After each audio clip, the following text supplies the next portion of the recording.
In a world that often confuses noise for strength and silence for weakness, some of the most powerful protectors are the ones who walk softly through our lives, watchful, quiet, and underestimated. This is the story of a daughter alone in a roadside diner, staring down danger without flinching, because she knew something the men who threatened her didn't. She knew her father was coming.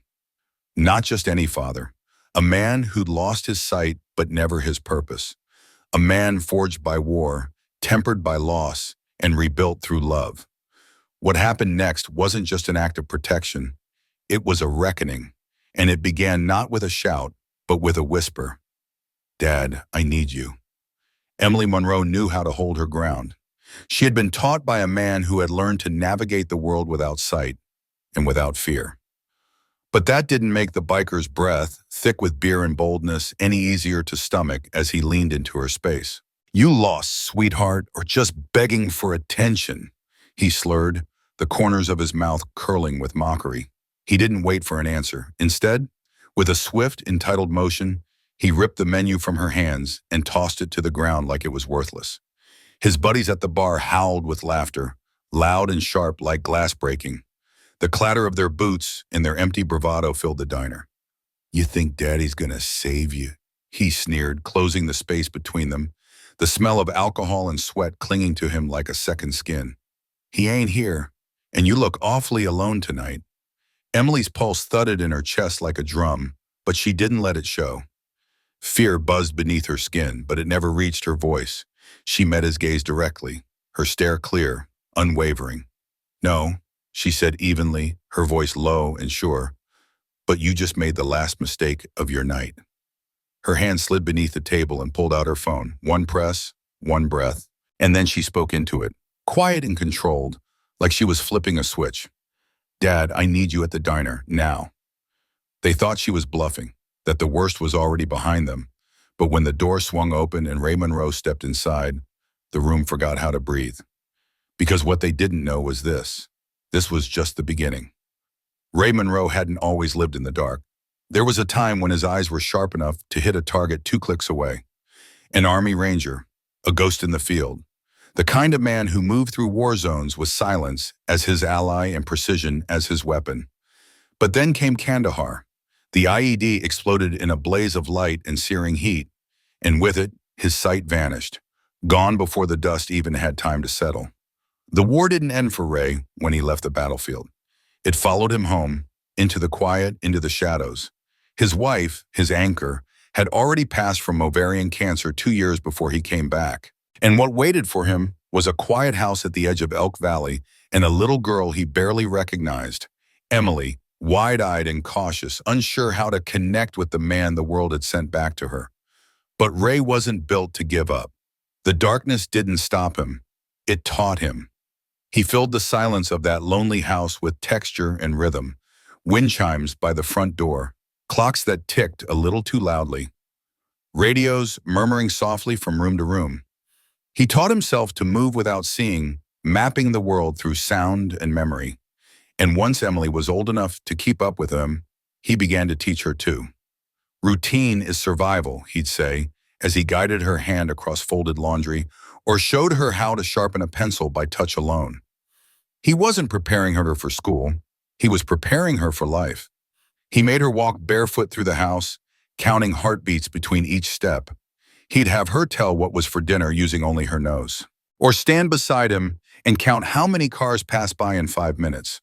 No peeking allowed. It was never a game. It was training. He was building her strength in the same way the world had built his. Repetition, consistency, quiet resilience. Ray never raised his voice. He didn't need to. When he spoke, people listened. Not out of fear, but because his stillness had a weight to it, like gravity. Emily remembered the day that weight shifted a room. She was 12, standing in line with him at the pharmacy. It happened fast. A man at the front counter started yelling, then shoving, then reaching into his jacket. Panic cracked the air. People dropped to the ground. Someone screamed. Emily froze, but Ray didn't. He tilted his head, listening with absolute stillness, as if the chaos was just noise waiting to be filtered. The man barked threats. His boots scuffed across the floor, And underneath it all, Ray heard it, the rattle of keys in a trembling hand, the sharp metallic snap of a safety being flicked off. Ray turned, his cane steady in one hand. "If you pull that trigger," he said, voice calm and clear, "you'll drop it before your second breath." Time stopped. The man hesitated, just for a second, but that was all Ray needed. One pivot, one step, one precise strike with the cane. The gun hit the floor. By the time the cops arrived, the man was sitting cross-legged on the linoleum with a bottle of antiseptic in his lap, too stunned to resist, too confused not to obey. Emily never forgot it. Not the cane, not the calm. What stayed with her wasn't his strength or his training. It was that quiet certainty, that deep inner stillness in the face of fear. The world had taken his sight, but it hadn't taken his clarity. That was the moment she stopped seeing him as blind. He was a warrior, one who had simply learned how to fight in the dark. The sun had already dropped behind the trees by the time Emily stepped into Lou's diner. It wasn't much, just a roadside stop that always smelled like burnt coffee and greasy fries. Vinyl booths with cracked cushions. Chip-out formica tables. A jukebox that hadn't played a song made after 1979. But it was hers. She slid into the last booth by the window, ordered her usual, grilled cheese, extra pickles, and waited. Glancing again at the door, she tried to shake the growing unease curling in her chest. Her dad was never late, especially not for Tuesday night dinners. That was their thing, unchanging, dependable. Maybe traffic on Elk Valley Road had him held up. She glanced down at her phone. One bar, no text, just the slow blink of the cursor on her lock screen, indifferent and empty. Then the door creaked open, not quickly, not gently. She looked up, expecting the familiar silhouette of her father. But it wasn't him. 4 men stepped through the door, like they belonged to a different world, a harder one. Leather vests caught the overhead light, boots thudding heavily against the diner's tile floor. They didn't just walk into the place, they claimed it, the way wolves might stalk into an open field already sure of the kill. One had a beard like braided rope trailing down to his chest and a coiled snake tattoo climbing his neck like it was alive. Another wore sunglasses even in the dim diner light, his arms massive, inked from shoulder to wrist, with patterns that looked like they hurt. They moved like men with no reason to fear anything. Emily knew who they were the second she saw the emblem stitched into their patches. The Reapers. Their name was almost myth in this quiet town. Stories about gun running down through Missouri, about deals that went south and bodies that disappeared into backwoods silence. Nobody had seen them around in years. Not since Sheriff Dalton's boy got forced off the highway trying to pull one over for a busted taillight. After that, they'd vanished, swallowed up by the hills. Until now. The Reapers didn't sit down. They settled in, took up space, took over. Loud voices cut across the diner, laughs that barked instead of chuckled. Orders barked at the waitress like she worked for them, like this was their place. Emily kept her eyes trained on her plate at first, but she could feel the air changing. The temperature of the room wasn't any colder, but everything inside her was on alert, the way animals freeze before a storm. She could sense their attention shift, the weight of it turning toward her. "You lost, sweetheart," one sneered, voice thick with amusement. "Or just begging for attention?" She didn't answer, didn't even flinch. The one with the snake tattoo leaned in over her booth, close enough that she could smell the whiskey on his breath, the acrid smoke that clung to his clothes like a second skin. "What's a pretty thing like you doing all alone?" "I'm not alone," Emily said, steady and sharp, eyes still not leaving her plate. "Oh yeah," he said, sweeping his eyes over the empty booth. "'Cause all I see is a lot of empty seats." Laughter rumbled behind him from the others. "Maybe she's waiting for Prince Charming," one joked. "Nah," Snake Tattoo grinned, eyes glinting. "She's waiting for Daddy." The others howled at that one, thick, metallic laughter that clanged off the walls and made the windows feel smaller. But Emily didn't move. She didn't give them the satisfaction of blinking. Instead, she slowly reached into the front pocket of her hoodie, pulled out her phone, and unlocked the screen with deliberate calm. "What's this?" Snake Tattoo said, leaning in closer. "You calling the cops?" He sneered, close enough out that his breath made her skin crawl. Go ahead. He hissed. Tell him the big bad biker scared you. Emily didn't blink. She lifted the phone to her ear, her voice quiet but unwavering. No, she said. I'm not calling the police. That made him pause, just for a second. I'm calling my father. They almost laughed again. Almost. But then they saw her eyes, not wide with fear, but narrowed, clear, dead calm. There was no bluff in them, no shaking, no doubt, and something primal stirred in the back of their minds. Some instinct left over from a time when silence meant danger. It unsettled them in a way they couldn't explain. She didn't speak again, just whispered 4 words. Dad, I need you. She hung up, then looked Snake Tattoo right in the eyes, with the same measured, unflinching resolve her father had taught her. A look that didn't ask for respect, it demanded it, and in that moment the room felt colder. The laughter died. They didn't realize it yet, not fully, but something had shifted. They had just made the worst mistake of their lives. Outside Elle's diner, the day was bleeding into dusk. The sky above the trees burned in hues of deep orange and bruised violet. Streetlights blinked on like cautious sentinels. The wind rolled in low and slow, carrying with it the scent of pine and rain-soaked pavement. Inside, the noise had fallen away. The booth creaked slightly as Emily shifted, still and composed, arms folded across her chest, eyes trained on the door. She didn't tremble. She didn't speak. But inside her, every muscle was coiled, waiting. The Reapers didn't know what to make of her silence. Snake Tattoo gave her a sideways glance, and the smugness on his face began to dim. His buddies went back to their beers, but they couldn't stop looking over, confused, irritated, maybe even a little nervous, like they'd poked something they didn't quite understand. Then the bell above the door chimed, heads turned. The man who stepped through didn't look like much. He wasn't tall, he wasn't loud. He didn't have the build of a threat, but he moved like someone who didn't need to prove himself. Like someone who could hear your heartbeat and before you opened your mouth. Ray Monroe stood just inside the threshold, the last streaks of sunlight painting the back of his worn denim jacket. The zipper was pulled up to his chest, black sunglasses resting over sightless eyes. In his right hand, a white cane tapped once on the tile floor, light but final, like punctuation. His expression was unreadable, not cold, but still. The kind of still that came from war zones and waiting rooms, from knowing how quickly a peace can fracture. That kind of stillness unsettles loud men, makes them question their size. Emily stood from her booth, calm as ever. Dad, she said, Ray's head tilted slightly. Ray heard the girl's voice tremble as she answered him. I am now. That was enough.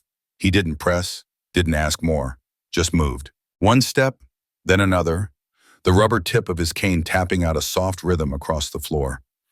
Each step seemed to still the room. Each tap landed like a warning bell, louder than any threat the bikers had thrown around before. The man with the snake tattoo looked over at his crew and smirked, cocky and careless. This a him or something? He jeered, voice thick with sarcasm. The big rescue, come on. You gotta be kidding me. Ray stopped mid-step and turned his head toward the sound. You boys don't know what you've stepped into, he said quietly. The words weren't shouted. They didn't need to be. Each one carried the weight of history, spoken with deadly precision. One of the bikers laughed, smug. Looks to me like you don't even know where you're standing, old man. Ray stepped again, slower this time. Then, as if gravity forgot him, he snapped the cane upward, fast and fluid like a striking snake.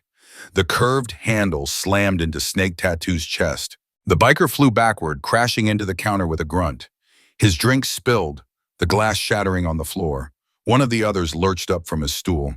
You've got to be kidding me, he started, but Ray was already moving. He ducked beneath the man's outstretched arm, turned to his left, and brought the cane down behind the guy's knee. Bone hit tile. The biker screamed and crumpled, clutching at his leg. Everything stopped. Someone dropped a fork. The clatter rang out like a gunshot. The entire diner held its breath. Snake Tattoo staggered upright, breathing ragged. You want to play games, old man, he snarled. Ray turned toward him, calm as a still lake. "I've fought in deserts so dark the sand swallowed light," he said, voice low and steady. "I've heard the last breaths of men right before they pulled the trigger." He lowered the cane an inch. "And you smell like cheap beer and fear." One more step, one more tap, then silence. The bravado bled out of the room. The bikers, all sound and swagger minutes ago, stood frozen like statues. This wasn't what they expected. This wasn't just some dad protecting his daughter. This was a soldier, one who'd learned to fight without seeing, who moved like silence was his ally and danger his old friend. Emily sat in her booth, eyes fixed on the man who raised her. She didn't smile. She didn't have to. Every person in that diner, every soul breathing in that stunned hush, was going to remember Ray Monroe's name. When the Reapers finally left Elle's diner, they didn't throw insults or bang on the windows. They just limped into the night, boots dragging, shoulders hunched. No glares, no threats, only the rustle of leather, the thud of limping steps, and curses muttered under breath like prayers to a god who had just stopped listening. Inside, the diner exhaled, silverware lifted again, cups clinked, conversations didn't resume, not yet, but life slowly returned, quiet and cautious. At their booth, Emily and Ray sat in silence, the grilled cheese sandwich still untouched between them. She kept looking at his face, not with worry, but with awe. But under her calm, something uneasy stirred, not in him, in her. "Do you think they'll come back?" she asked softly. Ray didn't answer right away. He reached into his jacket, slid off his sunglasses, and tucked them gently into his pocket. The sound, plastic brushing against fabric, was the only reply for a long moment. "They're not the type who lose well," he said finally. "But they are the type that only know how to come back one way, loud, stupid, and fast." Emily nodded. She understood. 20 miles outside Elk Valley, behind a sagging chain-link fence and half swallowed by pine trees, sat a long abandoned garage. The tin roof leaked. A torn tarp flapped overhead, throwing shifting shadows on the oil-stained concrete. Inside, the Reapers regrouped. Rex, their leader, paced by the glow of a fire burning inside a rusted oil drum. His boots thudded with every turn. Kyle, snake tattoo, pressed an ice pack to his ribs. Vance, the one Ray had dropped behind the knee, sat nursing his leg and cursing softly. Rex's eyes burned. "You got dropped by a blind guy," he snapped, voice rough with disbelief. Kyle glared up. "That wasn't just some blind guy. He moved like he could hear our thoughts." Vance spat. "I don't care what he was. He humiliated us in front of half the damn town." Rex kicked a wooden crate across the floor. It cracked and flipped on its side. "Then we fix it. We don't let that stand." Kyle looked up, voice cautious. "What are you saying?" He already knew. Rex's tone went cold. "We hit him where it hurts." He turned toward them, eyes glinting. "That girl," he said, "his daughter. That's how he knew. She called him." Vance nodded, lips curling. "So next time," he said, his voice low, "we make sure she can't." Kyle paused, rubbing the sore spot on his chest where that man's blow had landed. His eyes drifted to the firelight dancing in front of them, its glow too soft to match the storm swirling in his gut. That guy didn't fight like someone who was blind. He moved with precision, calculated, sharp, like an old soldier, a ranger maybe, one of those men who had seen too much and survived worse. Kyle's voice came quiet, edged with unease. "I don't think we should mess with this guy." Rex didn't care for hesitation. He stomped forward, grabbed Kyle by the front of his vest, and yanked him in until their noses almost touched. "You scared, Kyle?" he growled. There was a pause. Then Kyle, honest despite himself, said, "Yeah." Rex's lip curled. He shoved him backward hard. "Then stay here and let the men handle it." Turning to Vance and the others, his tone was all fire and vengeance. "Tomorrow we find the girl. Make him watch. Show him what happens when someone crosses the Reapers." The decision was final. The plan had taken shape like a storm on the horizon. Emily didn't sleep that night. Neither did her father. Ray Monroe sat upright in his chair by the front window, blind eyes open but unseeing, his ears tuned like antennae, alert to every sound that didn't belong. Outside, the night was still, but inside him, something stirred, something old and instinctual. When dawn finally began to bloom over the horizon, he was the first to break the silence. "You're not going to work today." Emily, caught off guard, looked up from her coffee. "Dad, I can't just—" "You're not going," he repeated, not angry, just sure. Her stomach twisted. "You think they're coming back?" He nodded once, slow and heavy. "They're the kind that show up when no one's watching." She wanted to protest, wanted to believe they'd been scared off last night, that maybe they were just drunk, just trying to bluff. But the way her father's hand curled around his cane, the way his jaw tightened, she knew. He wasn't guessing. He knew. "Okay," she whispered. "I'll stay home." Ray let out a breath, not one of triumph, but relief. He rarely gave commands. But when he did, they weren't requests. They were non-negotiables.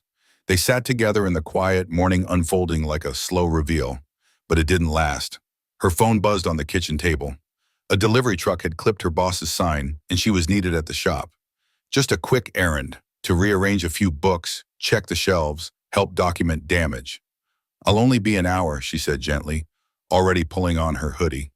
Ray didn't like it, not for a second, but she'd made up her mind. Still he listened, really listened, as her footsteps moved toward the door, her voice calling back, "Only an hour!"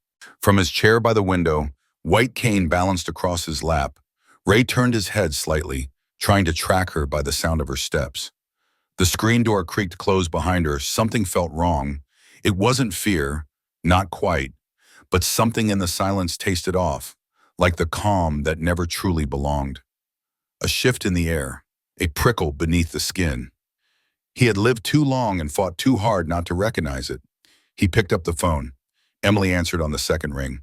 "Hey, Dad, just got to the shop, pulling in now. No one else is here.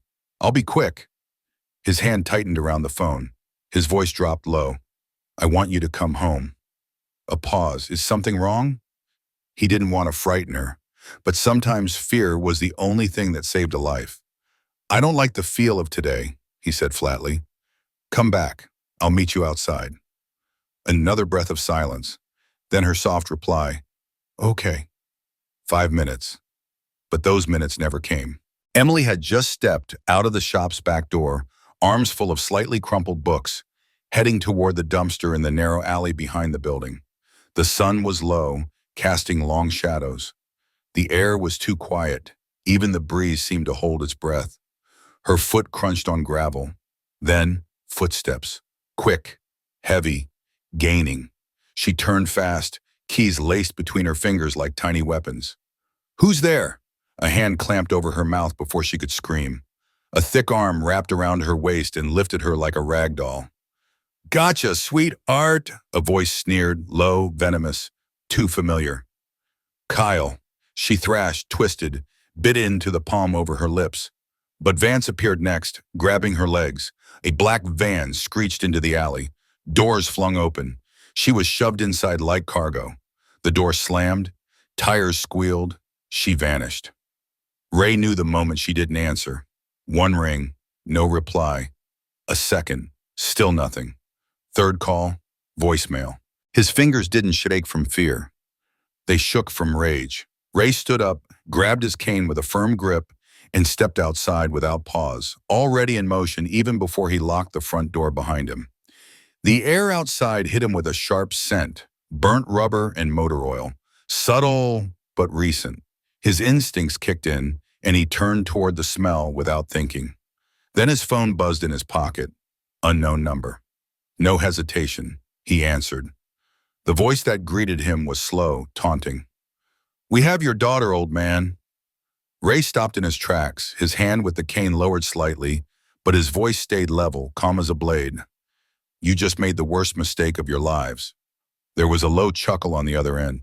"Tough talk for a guy who can't see, but maybe next time don't play the hero in front of your kid." Ray's jaw clenched. His voice came out flat and cold. "I'm going to find you. And when I do, there won't be a third call." The line clicked off. Silence. Ray stood motionless on the sidewalk, alone, but the calm he'd carried with him, what little remained of it, was gone. In its place, focus, Silence, and a rising storm of something far older and harder than fear. Whoever had taken Emily didn't just cross a line. They shattered something sacred. And now they had awakened a part of Ray Monroe that had been buried deep, locked away with the man he used to be. He didn't panic, didn't shout, didn't crumple to his knees. Instead, he listened. To the wind brushing against the trees, to the space between each sound, the kind of quiet that only spoke to those who knew how to hear it. Then he turned and went back inside. Down the hall, he opened the closet. Behind a neat stack of folded towels was a small, black, locked box bolted to the wall. His fingers traced over the cool metal until they found the dial. Left, right, left again. A soft click. Inside, surrounded by protective foam, were no weapons, but tools from a life he'd promised Emily he would leave behind. A tactical headset, a satellite phone still tied into shadowed military frequencies, and a folded patch that read simply, 2nd Battalion RLT. Ray stared at the items for a moment. He hadn't touched them in years. He'd meant it when he said he was done. But they had taken his daughter, and in doing so, they dug up the part of him he had buried for her. That part was now awake. He picked up the satellite phone. His fingers moved with memory, pressing a sequence of numbers that most people wouldn't believe still connected to anything. It rang once, then twice, then a voice answered, hoarse, cautious, but alert. Monroe. Yeah, a beat. I thought you were out. So did I. A longer pause this time. You still in Elk Valley? I need your wheels and your ears. I'm 30 minutes out. Ray closed the lid, relocked the box, and moved through the house like a man with nothing left to question. There was no hesitation. He didn't need eyes to see what needed to be done. He could feel the air shifting, like it always did before something broke loose. Exactly 33 minutes later, a matte black SUV crept down the alley behind Ray's house. The door opened, and out stepped a man built like a grizzly, thick arms, hard eyes, and a beard that looked like it belonged in a war zone. Jake Mercer, former comms tech, Army Ranger, one of the few men who had pulled Ray's bleeding body from a burning convoy while snipers peppered them from above in Fallujah. Jake gave Ray a hard look as he climbed in. You sure about this? They took Emily, Ray said. Jake didn't ask anything else. His jaw tensed. His hands gripped the steering wheel tighter. Then let's go break a few rules. They didn't stop at the sheriff's office. Ray didn't even glance that way. He knew there was no time for protocol. No officer in the entire Elk Valley force could stand against the Reapers, not when things got real, not when it came to Emily. They drove south toward the edge of the old truck routes, the kind of forgotten asphalt where the Reapers ran side hustles, traded in things better left unspoken. Jake tapped into his old radio scanner, still rigged to sweep local frequencies. He cross-referenced radio chatter, running patterns in his head. Ray sat silent, head tilted, listening for the details others would miss. Engine idles, pitch shifts, the low grumble of bikes that didn't belong to any normal night traffic. Jake glanced over. You hearing something? Ray leaned forward slightly, nostrils flaring. Brake fluid, burnt oil, still fresh. Jake eased the SUV to a crawl. They rolled past an old, rusted overpass, one that dipped into a drainage tunnel, half swallowed by brush. Deep, fresh tire tracks curved into the shadows. Jake killed the engine. No words were needed. Ray stepped out, cane in hand, and turned his head slightly toward the dark. The crickets were chirping steadily, but there, barely above it, was laughter. Then, sharper, a woman's voice. Muffled, strained. She's there, Ray said quietly. Jake stared into the darkness. You can't see a damn thing. But Ray didn't answer. He didn't need to. Because what he could feel, hear, smell, that was more than enough. And whoever was inside that tunnel had no idea what they just unleashed. How the hell do you know? Ray's voice was low, firm, not angry, just certain. Because I don't need to. They moved in silence, communicating with the kind of wordless precision born only from experience, slipping through the trees like ghosts. Their old hand signals came back without effort. Habit, muscle memory, instinct. Jake kept his sidearm ready. Scanning ahead, Ray leaned into his cane, though it never slowed him down. But Rye moved like the ground itself remembered him. Because it did. Different war, different battlefield, but the same fight, the same rules. And this time he wasn't out here to save a village or a teammate or someone else's son. This time it was his daughter. And nothing is more dangerous than a man who's already lost everything, except for the one thing left that's still worth dying for. The Reaper's hideout wasn't much to look at from the outside. Just an old truck service station, tucked deep behind the tree line near the rail yard, long forgotten by zoning boards and carefully overlooked by authorities who were either too afraid or too well compensated to care. A single bulb hung over the rust-streaked garage door, its dull yellow glow falling over cracked gravel and broken glass. Piles of used tires, rusting oil drums, and empty beer cans littered the lot like a warning. Inside, laughter echoed. Emily sat tied to a metal folding chair, her wrists bound behind her, her ankles duct taped to the chair's legs. Blood had dried on her split lip. Her hoodie hung in tatters, but her eyes, they still burned with fight. "You boys really think this makes you strong?" she spit, her voice hard despite the pain. Rex, their self-proclaimed leader, crouched down in front of her, his palms resting on his knees. His smile was cold and smug. "No, sweetheart, this makes you a message," he sneered. "Your old man humiliated us." She didn't flinch. "You humiliated yourselves," she shot back. In the corner, Vance cracked his knuckles. "I say we shut her up." But before anyone could move, something shifted. The lights flickered. Then with a sharp pop, the bulb outside shattered and darkness swallowed the lot. Inside the garage, laughter died instantly. Jake's voice came through Ray's earpiece like a breath. "Lights out, you're clear." Ray stepped forward. His cane no longer tapped. It guided. He listened, not just with his ears, but with every cell in his body. A boot scrape, the clink of a bottle being set down, a held breath. Each sound told him where to go. He moved like a shadow, like a storm coming in without warning. Quiet, invisible, inevitable. Inside, Vance moved toward the door. He didn't make it. One moment he was upright. The next, he was crashing backward into a pile of tires, a sharp grunt escaping as the wind left his lungs. "What the?" Another man started forward, only to step straight into a wire Ray had laid. It snapped tight around his legs. He went down hard. His skull hit the edge of a table. He didn't get back up. Rex yanked a pistol from his waistband, spinning around, heart pounding. "Someone's here!" But before he could even raise the gun, a blow knocked it clean out of his hand. The weapon clattered against concrete. From somewhere in the dark, Ray's voice cut through. "You hurt my daughter." Rex swung wildly at the voice. "Come out, old man!" A second later, the cane cracked across his knee with brutal precision. Rex dropped to the floor, screaming. Then, light. Jake had reached the circuit box outside. The fluorescent snapped back on with a hum. The room was wrecked. 3 of the Reapers were writhing on the ground, moaning in pain. Rex was crawling, dragging himself backward, clutching his leg. And in the center of it all stood Ray Monroe, calm, breathing slow, his eyes, hidden behind black lenses, unreadable, but he didn't need to see. Emily blinked, momentarily blinded by the light. Then, "Dad." He crossed to her quickly, dropped to one knee. No wasted movement, no words. He pulled a utility knife from his coat and sliced through the tape around her ankles, then her wrists. When her hands came free, she didn't cry, didn't gasp. She just reached for him, and he caught her. "I knew you'd come," she whispered. "I always will," he said. Behind them, Rex groaned. Ray turned his head slightly. "You so much as think about her again," he warned, "and I won't be this gentle."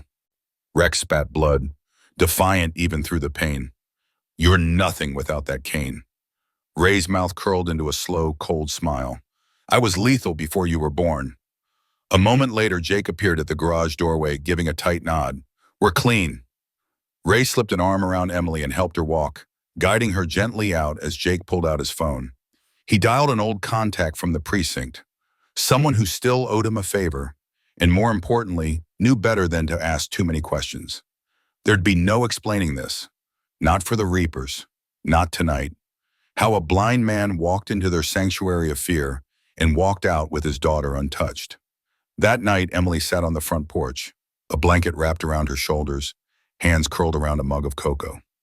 Rye stood beside her, quiet as ever.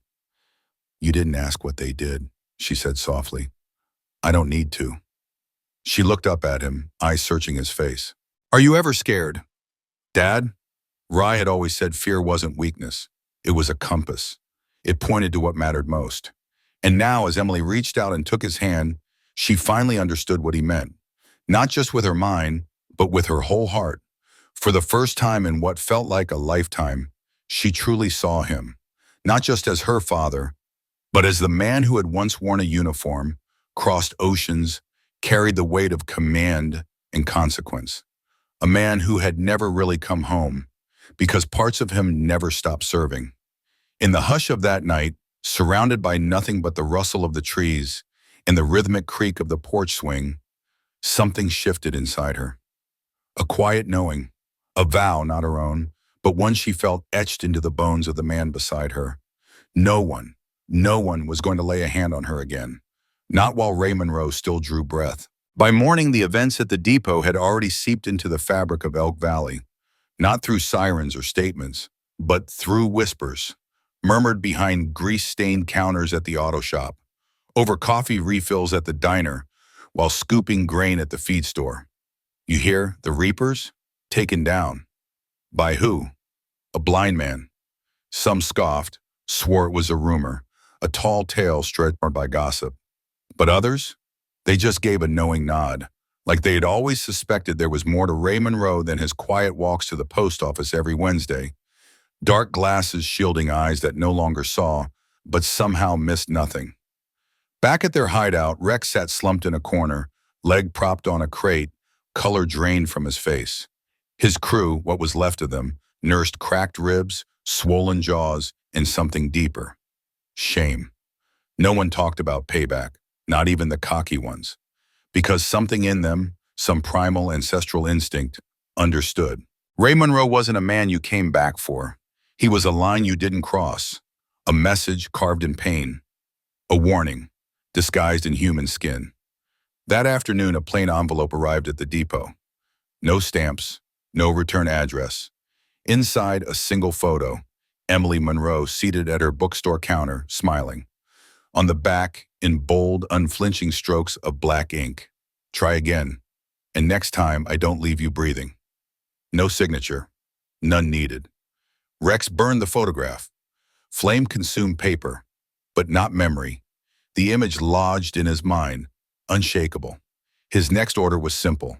Shut it down, disband, ditch the leather jackets, ditch the name, leave Elk Valley, for good.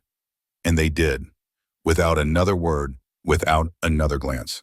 Back home, Ray replaced the warped back porch steps with new planks. He didn't say much, never did. Emily reopened the bookstore 3 days later. A new bell chimed when the door swung open, and a folding baton rested beneath the cash drawer. Just in case. No police report was ever filed. When someone finally asked why, Ray offered only 5 words. Justice came faster without it. But stories have a way of moving on their own. The tale spread, past Elk Valley, past the county line, about a blind veteran with a voice like steel cable and a silence louder than rage. The next time someone saw Emily at the diner, alone with her coffee, they didn't look through her. They paid for her drink and nodded. Not out of fear, out of respect. Some names people whispered because they were scared. Ray Monroe's was whispered because they remembered. Some men fought their wars on foreign soil, wearing flags and dog tags. Others? They fought quieter battles, on porches, in back alleys. Long after the medals had tarnished in drawers, long after the newspaper clippings yellowed and crumbled, Ray never asked to be feared. He never demanded respect. He just was.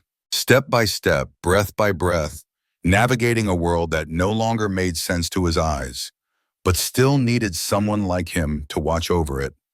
Locals passed him by at the hardware store or waited with him at crosswalks, his white cane in hand, head tilted like he was listening to something only he could hear. To most, he was just a quiet old man. But Emily knew better. She saw the truth, the same truth the reapers had tasted with their bones that night. Sometimes she caught herself watching him from across the room, watching his fingers gently glide over braille jars, or how his ear turned instinctively to the softest creak of floorboards. And she'd wonder just how much he really knew, probably more than he'd ever say. Her father didn't need eyes to see the world. He saw it in vibrations, in breath patterns, in instincts honed not by sight but by sacrifice.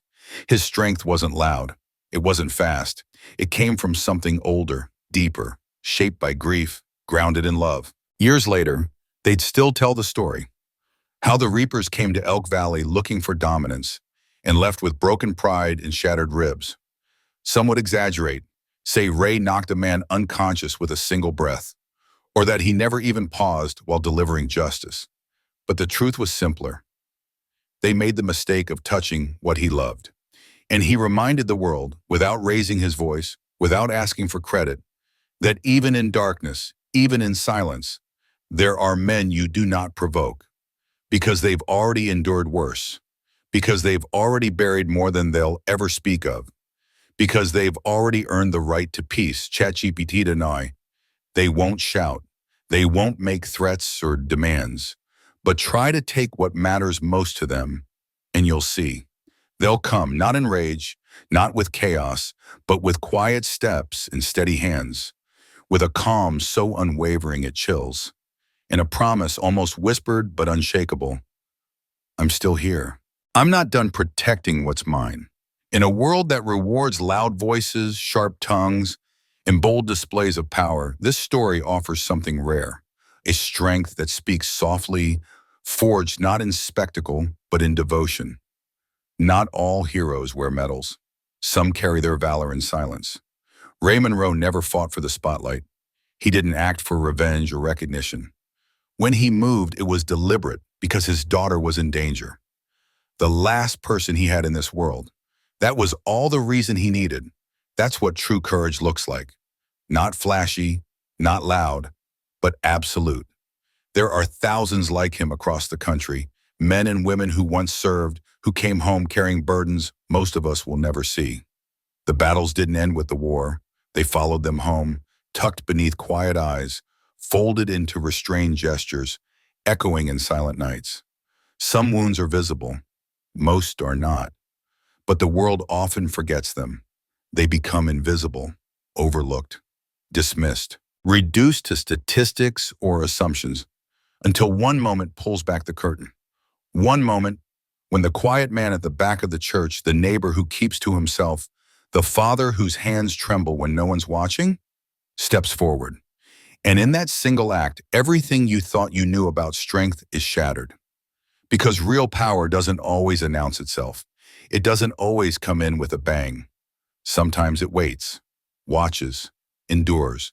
And when the time comes, it rises, not for glory, not to prove anything, but to protect.